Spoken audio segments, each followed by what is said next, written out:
Hi, it's Sandy Parker, and welcome to Crafting for Almost Everyone. Today we're going to go over my favorite glues as a viewer request. I hope you'll stay tuned.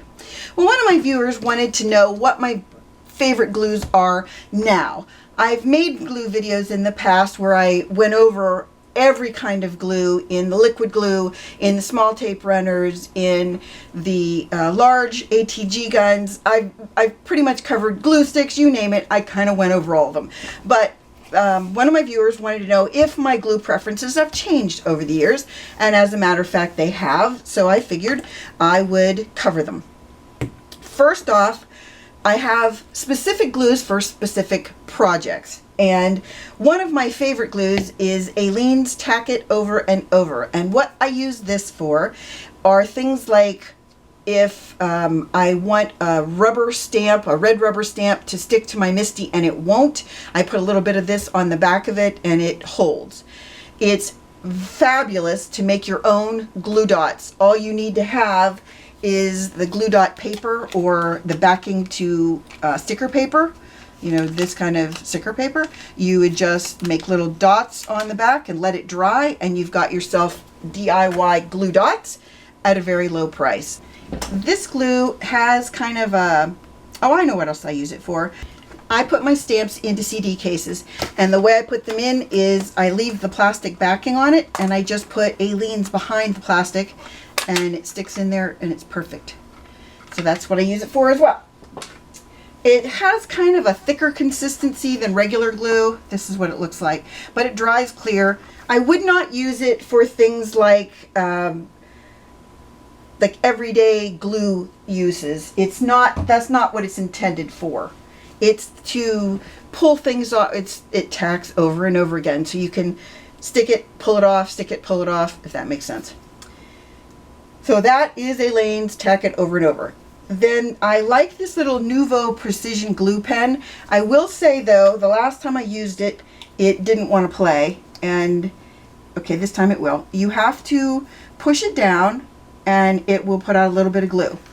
You should wait until the glue changes colors before you put something on it, like it's made, this is intended to put down like beads or diamonds or acrylic pearls, things like that, and you end up waiting. If you wait for it to go clear, then it's much stickier and you can get your bead or whatever to stick to it. And this is made by Nuvo, called Smooth Precision Glue Pen, and I do like this very much when it works. When it clogs, I don't like it, but what I did to unclog it is okay, this is probably wrong. I'm just saying I did it, but I don't recommend you doing it. I turned on my heat gun and I kind of waved it in front of my heat gun really fast, and that did work to unclog it. Just saying, I probably shouldn't have done it, but I did. Now my friend Sherry sent me this DIY glue holder and I love it. She put her Tombow Mono liquid glue in it, and I do like Tombow Mono liquid glue. The thing that's cool about this glue is once it's dry, it's still sticky. So if you want to do something where you put down a bunch of little dots and then let them dry and then put things down on it, you know, like put down a bead or a pearl or whatever, you can do it. But it's also, it's the glue of choice for the Stampin' Up! Ladies. If you ever watch their videos. And the glue tip applicator is nice. It comes out about like that. Although I think mine's a little bit thick. I might have combined a few glues in here, just to be honest with you. But my favorite of the Tombow glues is the Aqua. I don't know why. I don't know if it's because I think I'm getting a better deal because the bottle's bigger. You know, it's crazy how I think these things through. But it's used exactly the same way. This doesn't dry sticky, I don't think. We'll give it a shot here and see. I got a little bit of glue on the end of my tip. I never have trouble with the tip clogging, and I like that about it because you know how I'm not good with fine tip applicators. And I recommend this for card making. It's just a good all-around glue. We'll wait and see when that one dries. I'm hoping you can see those on the black. I figured white wouldn't work because you wouldn't be able to see the glue, and black, hopefully. Okay, now this is something I just bought. Not the glue, the stand. It's called a Stan DIY. I wish it was Stand DIY, and then I could say it better, but it's not. And it comes with this little pink row. I'm trying to pull off the glue on it. Has this little pink row of foam in the front. Whoever invented it, smart idea. Because when you have glue that you want to get to come out all the time, and in my case, I really like Barely Art glue. But I don't really love the fine tip applicators. Let's face it, some of us are just not fine tip applicator girls, and that's me. I'm not. I can't get it, I just can't get it to come out the way I want it to. I really like this glue, and this Stand DIY is supposed to make it so that your glue tip never clogs, and it doesn't. And it's supposed to make it so that you don't have to put any pin in it, which I didn't. But I will tell you this, at least twice I've had a huge fail where I didn't set it perfectly flat. You have to make sure when you put this down, you put it, I'm going to turn it so you can see it hopefully. You need to put it so it's completely sitting flat on that pink. Can you see that? And when I set it down those couple of times, apparently I did not set it flat and it went everywhere. So my recommendation is, just if you get this, be aware that you have to make sure that that black tip is sitting firmly in the pink. Because if it's not, you're going to have a big dollop of glue. I promised I would review that, and I did. I think right now the Barely Art glue is probably my glue of choice. It's very similar, I think, to Art Glitter Glue. I also have Art Glitter Glue, but I don't have it decanted right now because once I got the Barely Art glue, I really liked the bottle. I really liked the tip. I'm really happy with it. So I might, I might fill one of my little bottles with Art Glitter Glue, but that's the thing. You at least in my case, I have a tendency to find a glue I like and stick with it, and then find another glue I like and then change to that one. So I'm just saying, you never know. Then, because we're going to talk about the adhesives I use, if you watch my channel, you know I use a lot of tear tape. I probably use more tear tape than any kind of adhesive. I just really like how well it holds, and it does a good job of holding foam and embossed images. It's just really handy. And one of my viewers gave me a link to Amazon to where she buys hers.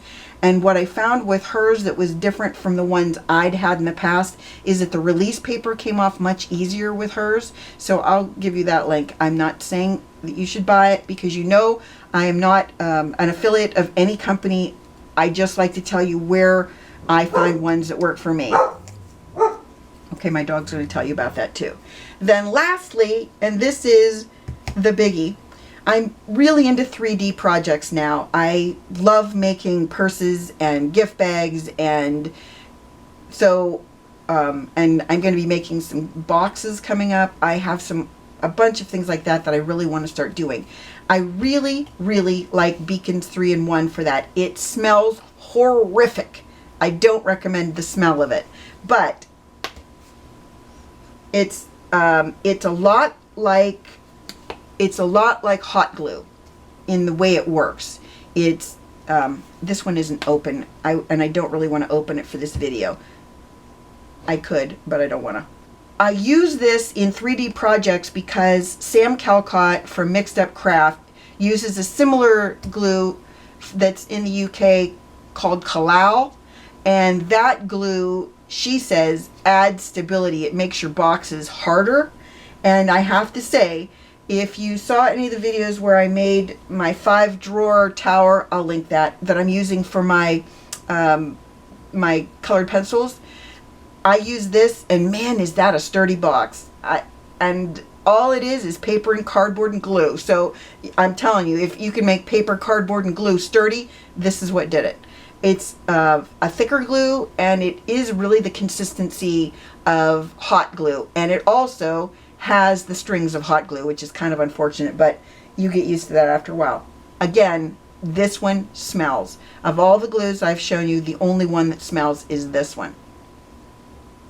So I think I've covered everything. Let me touch this one. Let me see if it's dry. It's not dry yet. It's very humid here. I'm sorry that I can't get this glue to dry. I wanted to see if it was still. It's not going to be really sticky once it's dry. That would be this one. This one, the Tombow Mono Liquid Multi Glue. This one does dry sticky, but its sister, the Aqua Glue, does not. So hopefully that helps you.